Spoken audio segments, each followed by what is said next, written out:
आज हम बात करने वाले हैं कि क्या हो अगर एक ऐसा छात्र जो है भगवान को एक कंप्लेन कर रहा है कि वो पढ़ नहीं पा रहा है और बहुत सारी चीज़ें बोल रहा है। तो देखते हैं कि आगे क्या होता है। तो ज़रूर देखिएगा, मज़ा आएगा आपको।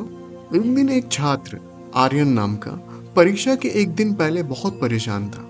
उसने किताब खोली, फिर बंद कर दी, मोबाइल उठाया, फिर रखा। आखिरकार उसने हाथ जोड़कर कहा जो हम करते हैं हमेशा, भगवान जी, कल मेरी परीक्षा है, बस इस बार पास करवा दो। अचानक उसके सामने भगवान प्रकट हो गए। भगवान मुस्कुराते हुए बोले, बेटा, पास तो करवा दूं, लेकिन पहले ये बताओ कि पढ़ाई कितनी की है। आर्यन बोलता है, भगवान जी, मैंने पढ़ाई शुरू करने की पूरी योजना बनाई थी। अच्छा, और पढ़ाई कब की? योजना बनाने के बाद मैं थोड़ा आराम करने लग गया, फिर मोबाइल चला लिया, फिर वीडियो देख लिया, फिर समय ही नहीं मिला। भगवान हंस पड़े और बोले, मतलब खेत में बीज भी नहीं बोया और फसल मांगने आ गए। आर्यन शर्मिंदा हो गया। थोड़ी देर बाद उसने पूछा, भगवान जी, टॉपर बनने का सबसे आसान तरीका क्या है? भगवान बोलते हैं, सबसे आसान तरीका, जो काम आज करना है उसे कल पर मत छोड़ो। और सुबह जल्दी उठने का रहस्य, अलार्म पर मेरे नाम का जाप मत करना, बिस्तर से उठ जाना। दोनों हंसने लगे। फिर भगवान ने उसे स्कूल का एक दृश्य दिखाया। कुछ बच्चे लगातार मेहनत कर रहे थे, कुछ बच्चे केवल किस्मत के भरोसे बैठे थे। कुछ समय बाद परिणाम आया। मेहनत करने वाले बच्चों के चेहरे पर आत्मविश्वास था और केवल किस्मत के भरोसे रहने वाले बच्चे बहाने ढूंढ रहे थे। आर्यन सब समझ गया। आर्यन बोलता है, भगवान जी, तो क्या सफलता का कोई शॉर्टकट नहीं है?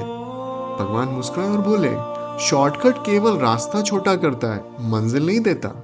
मैं तुम्हें बुद्धि, समय और अवसर और शक्ति दे सकता हूं, लेकिन मेहनत तुम्हें खुद करनी होगी। उस दिन के बाद आर्यन ने रोज थोड़ा थोड़ा पढ़ना शुरू किया। उसने मोबाइल का समय कम किया, बहाने छोड़ दिए और अपने लक्ष्य पर ध्यान देने लगा। कुछ महीनों बाद परीक्षा का परिणाम आया। इस बार आर्यन केवल अच्छे अंक ही नहीं लाया, बल्कि उसे अपनी मेहनत पर गर्व भी था। प्रेरणादायक निष्कर्ष ये है, भगवान हमेशा हमारी मदद करते हैं, लेकिन तभी जब हम खुद भी प्रयास करते हैं। किस्मत दरवाजा खोल सकती है, लेकिन उस दरवाजे से चलकर मंजिल तक पहुंचना हमारी मेहनत का काम है।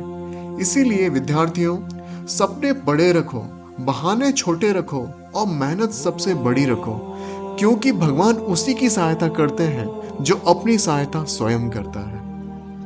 आपको लगता है कि आर्यन और भगवान के बीच में ये जो सारी कन्वर्सेशन हुई है, जो सारी बातचीत हुई, क्या इससे हमें कोई सीख मिलती है? और मैं जानता हूँ कि हमको एक ही चीज़ सीखना चाहिए कि हमारा दिमाग मानता है कि हम कहीं और हमारा ध्यान जाता है, बट कोशिश ये करनी चाहिए कि जितना कम हम दूसरी जगहों पे ध्यान लगाएं। नहीं लगा पाओगे, ये बहुत ही मुश्किल हो जाता है, क्योंकि आप साधु संत तो नहीं हो, सब कुछ छोड़कर तो नहीं गए हो। हमारी आंखों के सामने जो दिखता है वही हमें नजर आता है, वही हम सोच लेते हैं, लेकिन हम कितना उसे नजरअंदाज कर सकते हैं, अवॉइड कर सकते हैं, इग्नोर कर सकते हैं, ये हमारे ऊपर है। और जितना आप इग्नोर करोगे, समझो आप उतने आगे बढ़ोगे। आज के लिए बस इतना ही। मिलते हैं हम लोग अगले वीडियो में। राम राम, राधे राधे, जय श्री कृष्णा, जय श्री राम। सभी अपना ख्याल रखें, अपने वालों का ख्याल रखें और अपना ज़्यादा ख्याल रखें। हाँ, सब्सक्राइब करना मत भूलिएगा अगर आपको ये अच्छा लगा हो तो।